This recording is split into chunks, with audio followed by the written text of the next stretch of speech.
It started with a Google Meet link. On Friday, November 17, 2023, Sam Altman, the globally recognized face of the artificial intelligence revolution, logged into a video call and was fired. The company he co-founded, the company valued at over $86 billion, had just been taken from him by his own board. This wasn't just another CEO being pushed out. This was a moment the entire tech world held its breath. It was a battle for the soul of the most transformative technology since the internet. In the next 96 hours, a civil war would erupt inside OpenAI, pitting founder against board, employees against leadership, and one of the biggest investors in the world, Microsoft, against a handful of idealists. The story you read in the headlines was about a breakdown in communication. The real story is about a philosophical war between two factions who believe they are saving the world from each other. This is the inside story of the coup at OpenAI and how it almost derailed the future of artificial intelligence. Our story begins not in 2023, but in 2015. The world of AI was a niche academic pursuit, dominated by a few corporate labs like Google's DeepMind. A group of Silicon Valley luminaries, including Elon Musk, Sam Altman, and Greg Brockman, saw a danger. They worried that a single corporation would achieve artificial general intelligence, or AGI, and hoard its power. Their solution was OpenAI, a non-profit research lab with a noble mission to ensure that AGI, when it arrived, would benefit all of humanity. It was a research sanctuary shielded from the relentless pressure of quarterly earnings and shareholder demands. Their goal was safety, ethics, and responsible development. But building AGI is expensive. It requires mind-boggling amounts of computing power, which costs billions of dollars. By 2019, the nonprofit model was starving. To attract the capital needed to compete, Altman orchestrated a brilliant but dangerous maneuver. OpenAI created a new for-profit subsidiary, with the original nonprofit board still in ultimate control. This new structure was called a capped profit model. Investors could make money, but their returns were capped. Any profits beyond that cap would flow back to the nonprofit parent to be used for the benefit of humanity. It was a hybrid, a strange beast in the corporate world, and it was enough to land the ultimate partner, Microsoft. In 2019, Microsoft injected $1 billion into OpenAI, securing access to its groundbreaking technology and providing the computational fuel it desperately needed. The race was on. Then, on November 30th, 2022, everything changed. OpenAI released a simple-looking chatbot to the public called ChatGPT. It wasn't expected to be a major event. It was just a research preview. But the world's reaction was explosive. Within 5 days, it had 1 million users.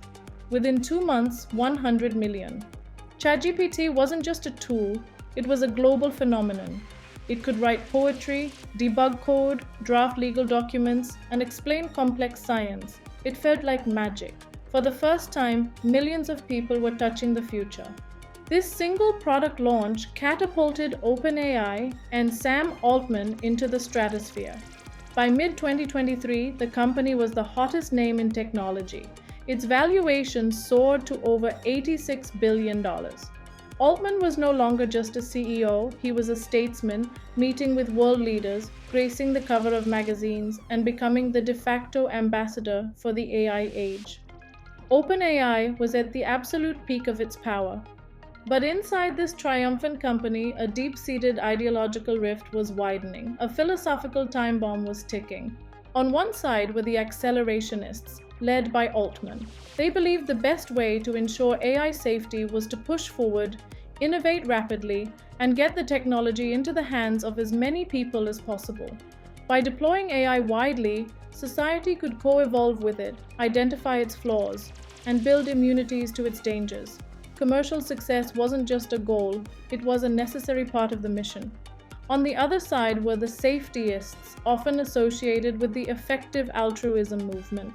This faction was deeply represented on the non-profit board, including members like Helen Toner and Tasha McCauley. They were joined in spirit by OpenAI's own chief scientist and co-founder, Ilya Sutskever, one of the most respected AI researchers in the world. They feared that Altman was moving too fast, blinded by ambition and the allure of commercial success. They believed he was downplaying the existential risks of AGI and prioritizing product launches over rigorous safety checks. The non-profit board's entire purpose was to act as a brake, to pull the emergency cord if the for-profit train started moving too recklessly. For months, tensions simmered. The board felt Altman wasn't always consistently candid with them. They worried about his side projects, like a personal AI hardware venture and a chip-making company, which they saw as potential conflicts of interest. To them, the CEO of the world's most important AI company was becoming a distraction. The final straw was a research paper Helen Toner had co-authored, which was critical of OpenAI's safety practices compared to a competitor. Altman was furious and reportedly tried to have her removed from the board. For Ilya Sutskever, the brilliant mind who had helped build OpenAI, the fear was more profound.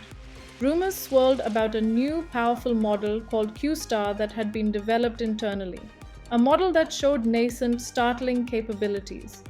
This breakthrough may have convinced Ilya that the risks of AGI were no longer theoretical, they were imminent. He felt a moral obligation to act. On Thursday, November 16th, Ilya Sutskever approached the board. He told them it was time. He would support them in removing Sam Altman. With Ilya's vote, the safety faction now had the majority they needed to launch the coup. The execution was swift and clumsy. On Friday morning, Sam Altman received a text from Ilya inviting him to a last-minute Google Meet. He logged on and saw the entire board, except for his co-founder Greg Brockman. He was told he was being terminated, effective immediately. He was offered no real explanation beyond the charge that he had not been consistently candid.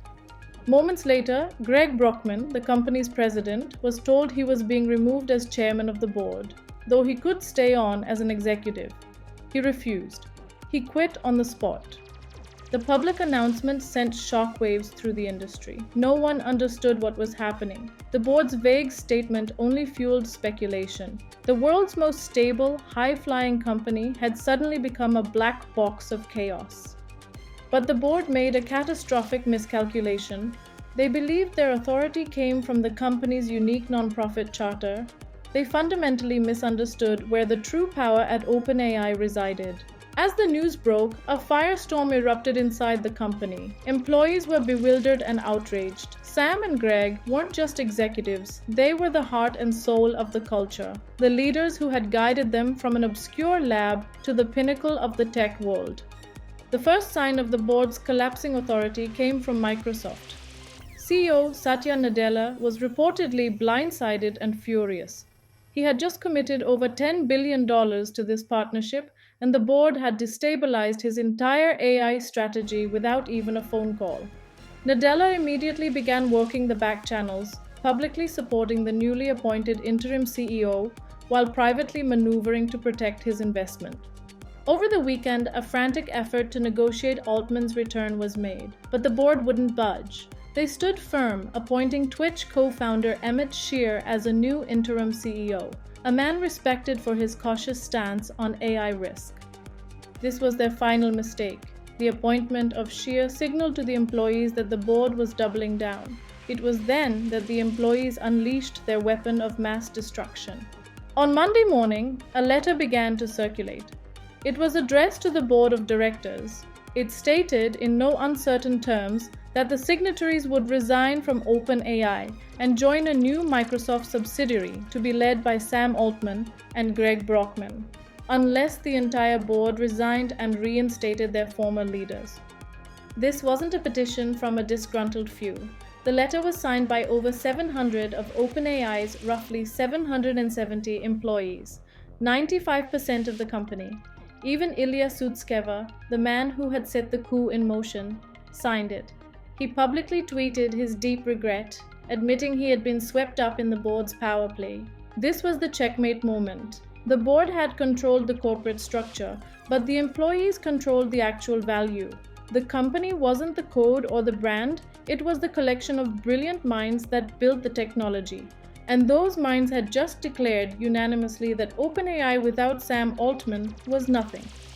Faced with the complete annihilation of the company they were trying to protect, the board had no choice. They folded. By Tuesday, a deal was struck. Sam Altman returned as CEO of OpenAI.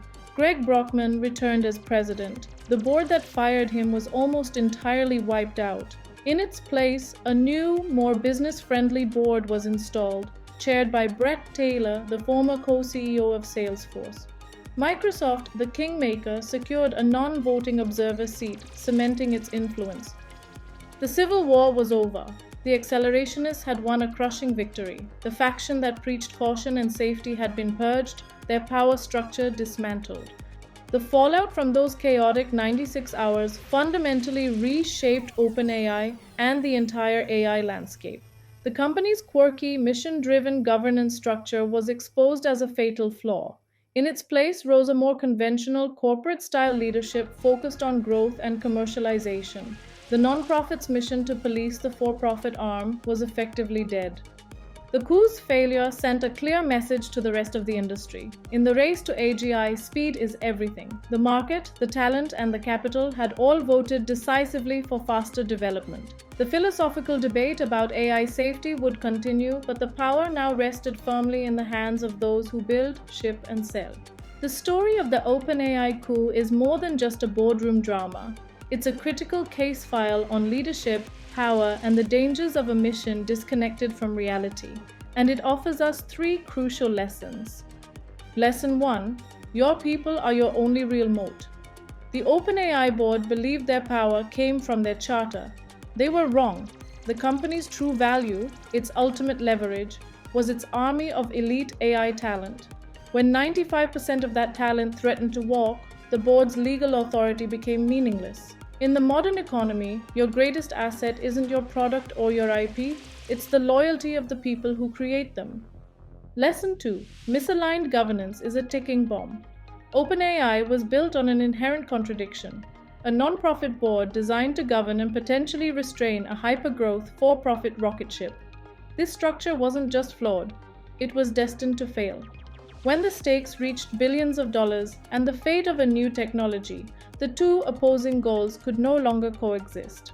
Your governance structure must be aligned with your operational reality, or it will shatter under pressure.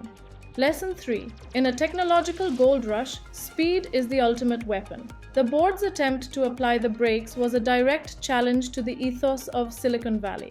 While their concerns about safety were valid, their actions were seen as a threat to progress. The overwhelming response from employees and investors proved that in a transformative moment like the AI revolution, the momentum is always with those who move fastest. The market will always reward acceleration over caution. The civil war at OpenAI is over, but the questions it raised will define the next century. How do we balance innovation with responsibility? Who gets to decide the future of a technology this powerful? The events of November 2023 didn't provide an answer, but they did pick a winner, and now the world has to live with the consequences. If you found this breakdown of the OpenAI civil war valuable, hit the like button. For more deep dives into the biggest corporate battles, make sure you subscribe to Corporate Case Files.